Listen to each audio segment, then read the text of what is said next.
Kal Kadosh v'nechbad shalom aleichem. Nous abordons la Haftara de Miketz.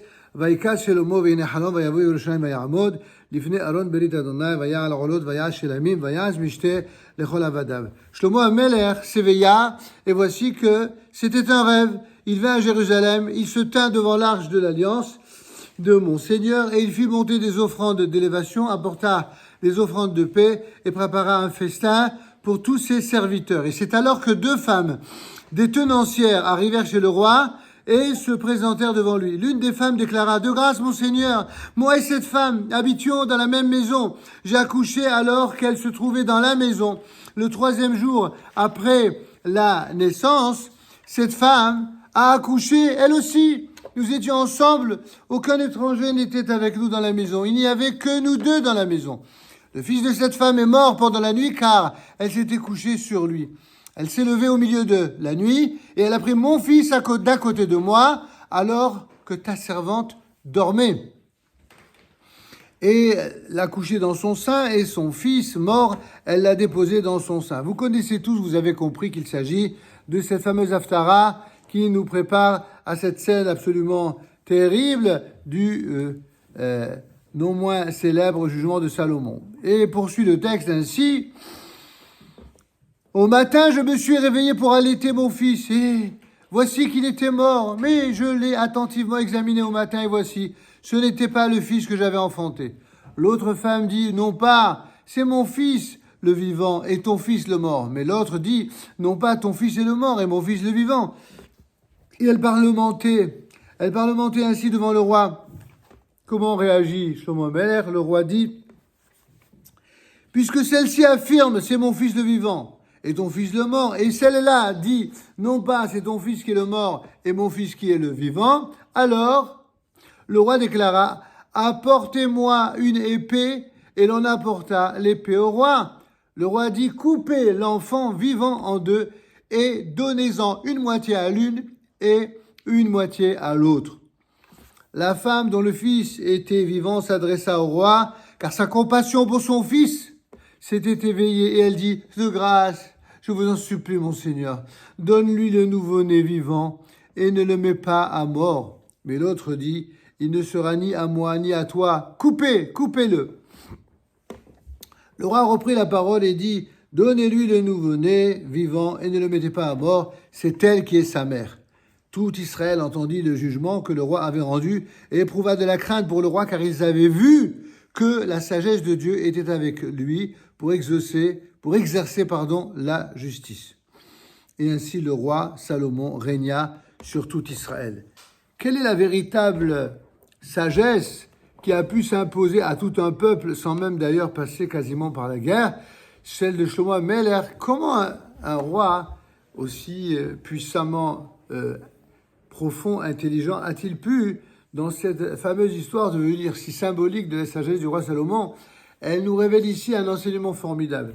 Elle nous révèle plusieurs enseignements formidables. Le premier de ces enseignements, c'est bien sûr d'avoir compris que seule une véritable mère était capable, pour sauver son fils, de même se passer de son amour, pourvu qu'elle puisse le savoir en vie. Ça, c'est une première chose. La deuxième chose, la deuxième chose très importante, c'est que il y a quelque chose auquel, bien que tout le monde connaisse cette histoire et l'a entendu 1000 fois, tout le monde ne fait pas attention à quelque chose de très très particulier dans cette Haftara. C'est que, puisque à un moment donné, on voit que pour renoncer au mauvais traitement de son enfant, elle est prête à renoncer même à vivre avec lui pourvu qu'il reste en vie. Qu'est-ce que l'on voit? C'est que l'autre mère, non, elle préfère encore le tuer. Elle dit non, coupez-le en deux. Et là, c'est quelque chose qui devrait surprendre tout un chacun. Mais comment une femme peut être assez stupide en ayant prétendu que l'enfant est son enfant pour dire non, coupez-le en deux? C'est-à-dire que lorsque on est habité dans son cœur par la jalousie et par la haine, on préfère voir tout autour de soi la mort, la dévastation, la désolation, la destruction et surtout la mort pour que sa haine intérieure puisse vivre, plutôt que celui qui est quelqu'un de bien, de tendre et d'aimant vraiment, eh bien, puissent profiter. C'est ça la haine absolue, c'est ça la haine gratuite, c'est celle qui consiste à haïr à un point tel, comme le disait un jour une première ministre très célèbre de l'État d'Israël, qui disait « Lorsque nos ennemis eh bien, seront capables d'aimer plus leurs enfants que la façon dont ils haïssent nos propres enfants, eh bien, à ce moment-là, on pourra faire la paix avec eux. » Toute cette récitation, cette Haftara que nous allons réciter ce Shabbat, elle est vraiment tellement éclairante. Hein, à peine nous sortons des jours de Hanouka, elle est tellement éclairante sur la situation catastrophique que nous ont imposé ces êtres déshumanisés que sont les Palestiniens du Hamas. Ces gens-là, eh bien, la seule chose qui les a intéressés, mais pas seulement eux, tous ceux qui sont leur soutien, la seule chose qui les ont jamais intéressés depuis la renaissance de l'État juif en Eretz Israël, c'est tout le temps de refuser la paix, de refuser l'amour, de refuser l'entente. C'est uniquement de tout faire pour enseigner la haine, enseigner la destruction, enseigner la mort. C'est ce qu'ils ont fait. Et ce que nous affirmons ici, et c'est ça qui nous fait évidemment beaucoup de peine, c'est de voir à quel point il y a des nations ou des représentants de ces nations qui sont à ce point aveugles ou aveuglés par leur propre antisémitisme pour soutenir ce genre d'attitude qui est exactement comparable à cette femme qui fait croire que son enfant est le sien alors qu'en vérité, il n'est pas le sien. Un de mes maîtres avait un jour donné cette même image pour la relation entre les peuples de la terre et la terre d'Israël. Vous savez, depuis des siècles et des siècles, eh bien des peuples ont prétendu que la terre d'Israël avait un lien avec ces peuples-là.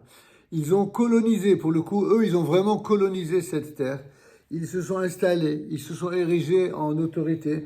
En vérité, ils n'ont jamais pu, jamais constituer ni un État, ni un royaume, ni une royauté, rien. Rien de tous les mensonges éculés qu'aujourd'hui on vient nous dire au nom de prétendus démagogues idéologiques, ou que ce soit des journalistes, ou que ce soit des soi-disant universitaires de pacotille, qui viennent prétendre que la terre d'Israël aurait un quelconque lien avec qui que ce soit d'autre que le peuple d'Israël. Pour cela, nos sages ont apporté un midrash très joli. Un jour, on raconte qu'un roi, un très grand roi, voulait absolument pourvoir au choix d'un époux, un royal époux pour son épouse la princesse. Mais elle était un peu difficile et dure de caractère, bien que très belle, elle avait beaucoup de caractère. Et voici qu'il lui dit, écoute ma fille, tu ne peux pas rester ainsi, tu es déjà une jeune fille bien mûre et en âge pour le mariage, et puis il faudra donner un héritier à la couronne, alors je t'en prie, choisis qui tu veux, je ne peux pas t'imposer, mais il faut que tu choisisses, il n'y a rien à faire, tu choisis quelqu'un. Alors j'ai fait un appel, j'ai demandé à tous les prétendants de se présenter. Je ne t'imposerai à personne, mais je ne veux pas que tu restes non marié. Alors, père, il sera fait comme vous voudrez. Et voici que le premier des prétendants arrive. Le premier des prétendants arrive et il déclare sa flamme, et il est très, il vient d'un ton alerte et lyrique à la fois, et lorsque il déclare sa flamme, eh bien, à peine si elle le regarde d'un ton méprisant, et elle baisse la tête, elle ne veut pas le voir.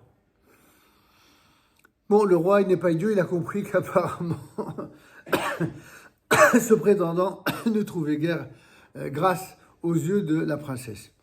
Et voici qu'arrive le deuxième. Le deuxième, visiblement, avait déjà fait des tentatives pas très respectueuses.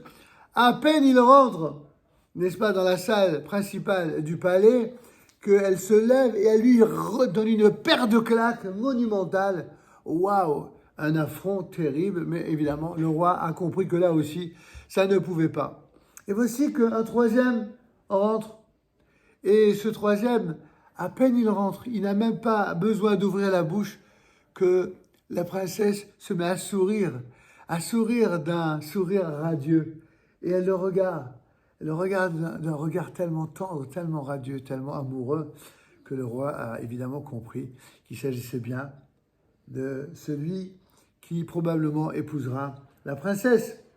Eh bien, cette image a été donnée dans un midrash dans le rapport entre le peuple d'Israël et la terre d'Israël.